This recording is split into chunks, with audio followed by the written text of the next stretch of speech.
Yemen के Houthi लड़ाके और Israeli बलों के बीच आए दिन जंग हो रही है। हूती लड़ाके आए दिन लंबी दूरी की मिसाइलें दागकर गाजा युद्ध का बदला ले रहे हैं।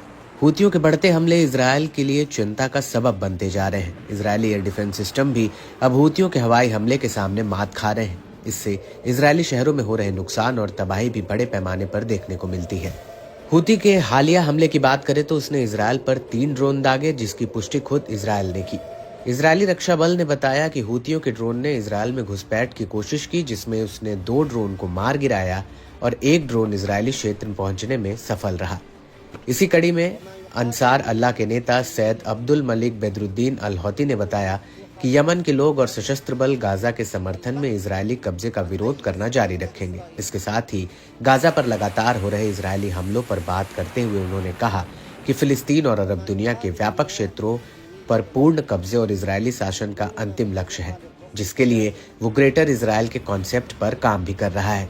इस बीच सैयद अब्दुल मलिक ने इजरायल के सीरिया में हमले और वहां इलाकों पर कब्जा करने की बात पर जोर दिया। उन्होंने कहा कि इजरायली शत्रुता की कोई सीमा नहीं है। लेबनान, सीरिया, जॉर्डन और फिलिस्तीन में हर किसी को ये समझना चाहिए कि इजरायली दुश्मन इन सभी देशों पर हावी होने और लूटने के लिए आक्रामक महत्वाकांक्षा रखता है। यमनी नेता ने लेबनान में युद्ध विराम समझौते के इजरायली उल्लंघन पर भी चर्चा की, जिसमें इजरायल की तरफ से बमबारी, गोलीबारी, घरों को ध्वस्त करना शामिल है। उन्होंने कहा कि इजरायल हिजबुल्लाह को खत्म नहीं कर सका, जो लेबनान में एक मजबूत बल के तौर पर आईडीएफ से भिड़ रहा है, लेकिन चिंता का सबब सीरिया है, जहां इजरायल का दबदबा लगातार बढ़ रहा है और वो खुद को वहां मजबूत कर रहा है।